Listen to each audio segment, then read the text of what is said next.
एक महान और प्रतापी राज्य के कोष में धन दौलत की कोई कमी न थी, जिसकी सत्ता को कोई चुनौती नहीं दे सकता था। राजा के महल में एक बाग था, कोई साधारण बाग नहीं, एक जादुई बाग। और उस बाग के बीचों बीच एक पेड़ था, जिस पर पत्ते चांदी के उगते थे और फल सोने के सेब।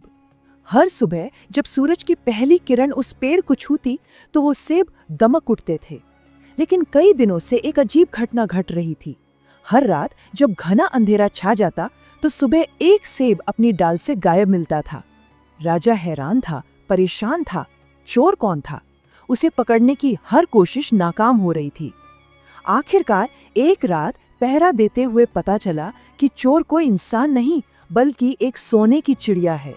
वो आधी रात को आती, अपनी चोंच से एक सेब तोड़ती और अंधेरे में ही ओझल हो जाती थी। उस चिड़िया को पाना अब राजा का जुनून बन चुका था और यहीं से उस असंभव खोज की कहानी शुरू हुई, जिसने 3 राजकुमारों के भाग्य को हमेशा के लिए बदल देना था।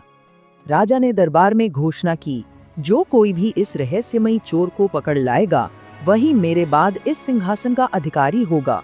सबसे पहले बड़े राजकुमार ने बीड़ा उठाया। वो अपनी शक्ति और बुद्धि के लिए प्रसिद्ध था।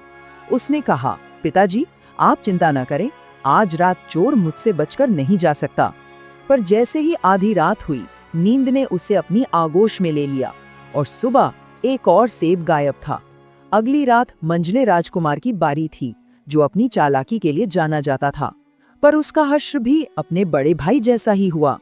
अब राजा की उम्मीदें टूटने लगी थीं। तभी सबसे छोटा राजकुमार, जिसे सब थोड़ा भोला, थोड़ा नासमझ समझते थे, सामने आया। उसने पिता से एक मौका मांगा। दरबार में बैठे लोग हंसने लगे, पर राजा ने मन मारकर अनुमति दे दी। उस रात उस छोटे राजकुमार ने अपनी आंखों में नींद को आने ही नहीं दिया।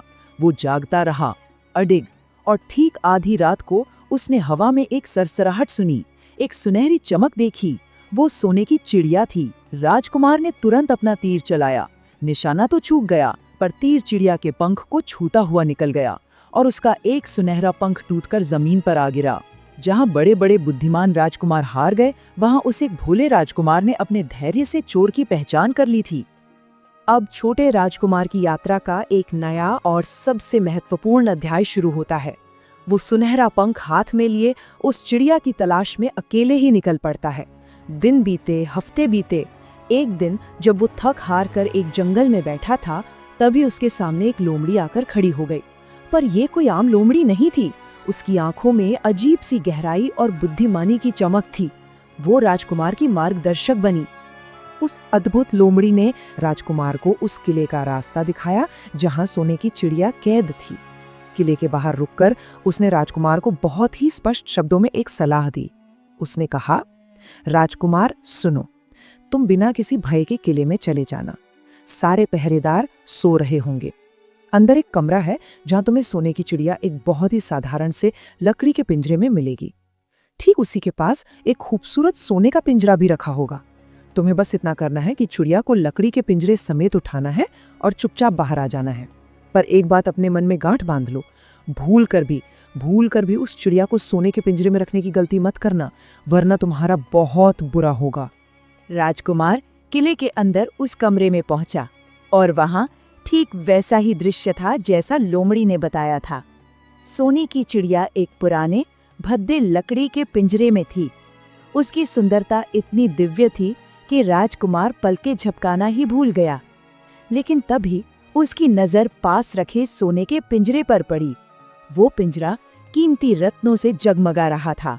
उसे देखकर राजकुमार के मन में एक विचार आया, कैसा न्याय है, इतनी सुंदर, इतनी अलौकिक चिड़िया और ये मामूली सा लकड़ी का पिंजरा? नहीं, इसके लिए तो यही सोने का पिंजरा सही है। बस वो एक पल, जब उसकी अपनी समझदारी, उसकी अपनी सोच उसे दी गई सीधी सादी चेतावनी पर भारी पड़ गई। उसने लोमड़ी के विवेक को ठुकराकर अपनी आंखों के प्रलोभन को चुन लिया। और फिर वही हुआ जिसका डर था। जैसे ही राजकुमार ने चिड़िया को लकड़ी के पिंजरे से निकालकर सोने के पिंजरे में डाला, उस चिड़िया ने इतनी जोर से चीख मारी कि पूरा का पूरा महल जाग गया। सिपाही दौड़ते हुए आए और राजकुमार को पकड़ लिया गया। उसे जंजीरों में बांधकर राजा के सामने ले जाया गया। राजा गुस्से से बोला, तुम्हारी इस चोरी की सजा मौत है। लेकिन अगर तुम जीना चाहते हो तो एक शर्त है, मेरे लिए वो सोने का घोड़ा लेकर आओ जो हवा की गति से दौड़ता है। अगर तुम ऐसा कर पाए तो तुम्हारी जान बख्श दी जाएगी और ये चिड़िया भी तुम्हें दे दी जाएगी। एक छोटी सी गलती और राजकुमार एक नई और भी ज्यादा मुश्किल खोज के जाल में फंस चुका था। राजकुमार अपनी मूर्खता पर पछताता हुआ निराश होकर जंगल में लौट आया। उसे अपनी गलती का गहरा एहसास था।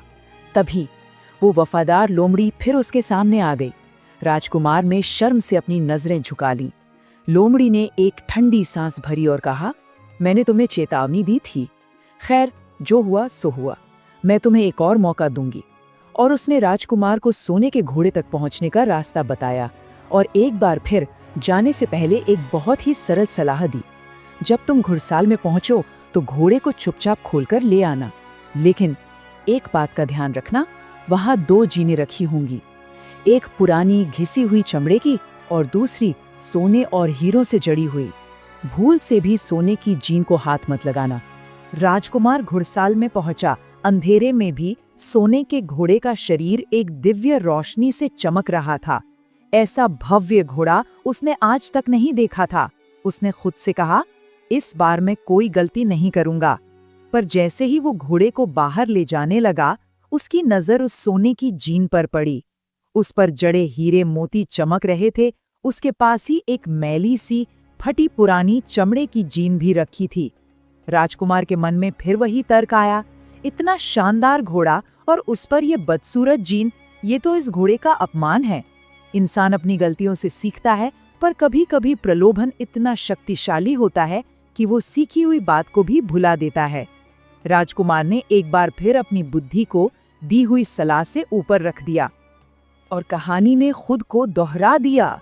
जैसे ही राजकुमार ने सोने की जीन घोड़े की पीठ पर रखी, घोड़े ने इतनी जोर से हिनहिनाना शुरू कर दिया कि घुड़साल के सारे नौकर जाग गए। राजकुमार एक बार फिर पकड़ लिया गया। उसे दूसरे राजा के सामने पेश किया गया। उस राजा ने भी वही सजा सुनाई, तुम्हें फांसी होगी।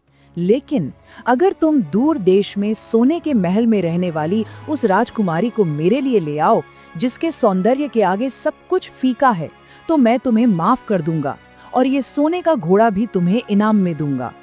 अब राजकुमार एक और गहरी, एक और असंभव मुसीबत की दलदल में धंस चुका था। अब राजकुमार अपनी यात्रा के उस मोड़ पर आ खड़ा होता है जहां उसकी अपनी बुद्धि, उसकी अपनी समझ 2 बार उसे धोखा दे चुकी थी। ये वो क्षण था जब उसे ये एहसास होना शुरू हुआ कि शायद उसकी अपनी सोच ही उसकी सबसे बड़ी दुश्मन है। अब उसके सामने एक ऐसी चुनौती थी जो उसे अपने अभिमान को पूरी तरह से तोड़ने पर मजबूर कर देगी। अब सिर्फ एक ही रास्ता बचा था, तर्क से परे, बुद्धि से परे, अटूट, बिना शर्त, संपूर्ण विश्वास का मार्ग।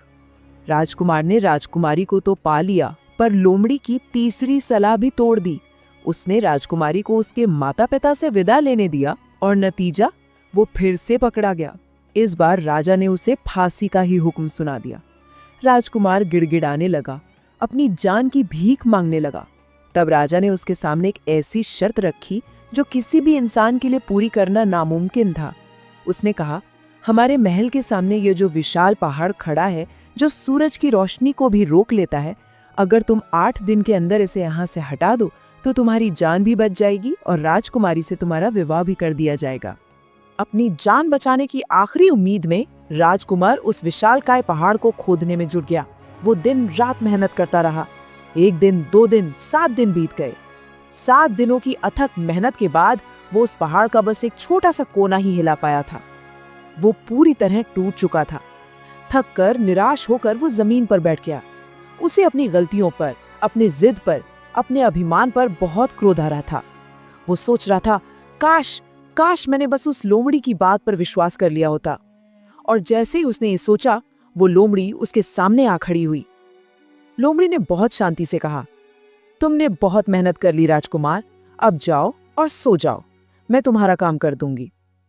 इस बार राजकुमार ने कोई सवाल नहीं किया, कोई तर्क नहीं दिया। उसने बस विश्वास किया। वो चुपचाप जाकर सो गया और अगली सुबह जब उसकी आंख खुली तो उसने जो देखा उसे उस पर यकीन नहीं हुआ।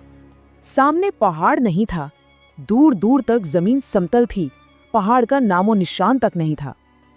ये कहानी का वो निर्णायक मोड़ था जहां राजकुमार के अहंकार ने विश्वास के सामने पूरी तरह से घुटने टेक दिए थे। अब राजकुमार की वापसी की यात्रा शुरू होती है। उसके साथ है वो सुंदर राजकुमारी, हवा से बातें करने वाला सोने का घोड़ा और मधुर गीत गाने वाली सोने की चिड़िया। ऐसा लग रहा था मानो सारी मुश्किलें, सारी परीक्षाएं अब समाप्त हो चुकी हैं। मंजिल बहुत करीब थी, पर लोमड़ी उसे विदा करने से पहले कुछ आखिरी, कुछ बहुत अजीब चेतावनियां देती है। जाने से ठीक पहले उस वफादार लोमड़ी ने राजकुमार को 2 अंतिम सलाहें दी। ये सलाहें बहुत ही अजीब थीं, जिनका कोई सीधा मतलब समझ नहीं आता था। पहली, तुम चाहे कितने भी थक क्यों न जाओ, पर कभी किसी कुएं की दीवार पर मत बैठना। और दूसरी, तुम्हारे मन में कितनी भी दया क्यों न आए, पर ऐसे लोगों के लिए अपना धन कभी खर्च मत करना जिन्हें उनके बुरे कर्मों के लिए फांसी दी जा रही हो। ये कहकर वो लोमड़ी घने जंगल में गायब हो गई। राजकुमार आगे बढ़ा और एक गांव में पहुंचा। वहां उसने देखा कि उसके दोनों बड़े भाइयों को फांसी दी जा रही है। उन्होंने जो बुरे काम किए थे, ये उसी की सजा थी।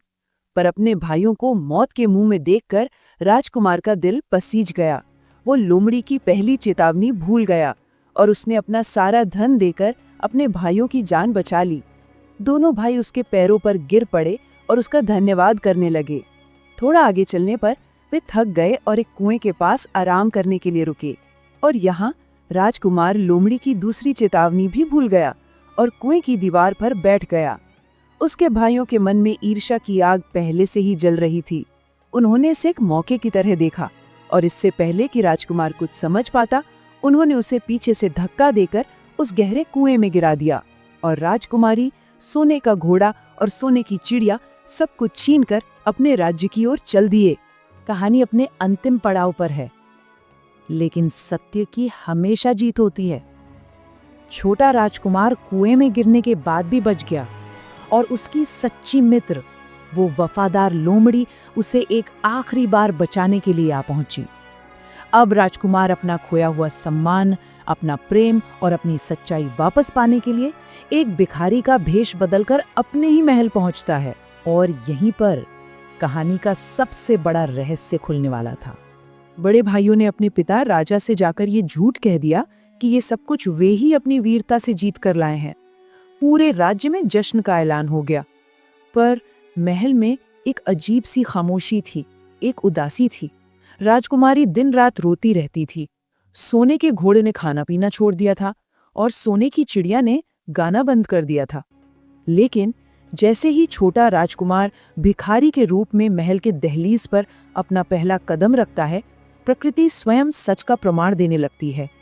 एक के बाद एक 3 जादुई घटनाएं घटती हैं जो राजकुमारी को संकेत दे देती हैं कि उसका सच्चा स्वामी लौट आया है। राजकुमार के आते ही जो सोने का घोड़ा हफ्तों से चुपचाप खड़ा था, वो खुशी से हिनहिनाने लगा और दाना खाने लगा। जो सोने की चिड़िया अपने पिंजरे में मौन बैठी थी, वो चहचहाने लगी और उसने ऐसा मधुर गीत गाया जो किसी ने कभी नहीं सुना था। और जो राजकुमारी महल में चुपचाप आंसू बहा रही थी, उसके आंसू थम गए और उसके होठों पर एक मुस्कान आ गई। महल पर छाया उदासी का अंधेरा एक ही पल में छट गया। ये प्रमाण था कि सत्य लौट आया है। अंत में जब भाइयों का झूठ सामने आ गया और छोटे राजकुमार को उसका अधिकार मिल गया, तो वो उस लोमड़ी को धन्यवाद देने के लिए जंगल गया। उसने लोमड़ी से कहा कि वो कोई भी इनाम मांग सकती है। तब लोमड़ी ने कहानी का सबसे बड़ा, सबसे हैरान करने वाला रहस्य खोला। उसने एक गहरी मानवीय आवाज में कहा, राजकुमार, मैं कोई जानवर नहीं हूँ। मैं उसी राजकुमारी का भाई हूँ जिससे तुम्हारा विवाह हुआ है। एक दुष्ट जादूगर ने मुझे श्राप देकर इस लोमड़ी के रूप में बदल दिया था। लोमड़ी रूपी राजकुमार ने कहा, अगर तुम सच में मुझे इस श्राप से मुक्त करना चाहते हो तो अपने तीर से मुझे मार दो। राजकुमार ये सुनकर सन्न रह गया। ये वो कैसे कर सकता था? जिसने उसे हर कदम पर बचाया, वो उसकी जान कैसे ले सकता था? पर फिर उसने लोमड़ी की आंखों में झांका और उसे वही विश्वास नजर आया जिसने कभी एक पहाड़ को हटा दिया था। उसने भारी मन से पर पूर्ण विश्वास के साथ धनुष उठाया और तीर छोड़ दिया। तीर लगते ही लोमड़ी का शरीर जमीन पर गिरा और उसमें से एक दिव्य प्रकाश निकला और उस प्रकाश में से एक सुंदर राजकुमार प्रकट हुआ। विश्वास के उस आखिरी और सबसे कठिन इम्तिहान ने उस श्राप को हमेशा के लिए तोड़ दिया था और राजकुमारी को उसका भाई वापस मिल गया। स्टोरियन साथी पर हमारी बस यही कोशिश है कि कहानियों के जरिए आत्मा के उस संवाद को जीवित रखा जाए। अगर इस कहानी ने आपके दिल को कहीं छुआ हो, अगर इसने आपको कुछ नया महसूस करने या कुछ नया सोचने पर मजबूर किया हो, तो इस सफर में हमारे साथ चलिए, हमारे इस कथा परिवार का हिस्सा बनिए, ताकि हर नई कहानी की यात्रा हम और आप साथ मिलकर तय कर सकें। हम फिर मिलेंगे एक नई कहानी के साथ, एक ऐसी कहानी जो शायद कहीं ना कहीं आप ही की कहानी हो। तब तक के लिए विदा।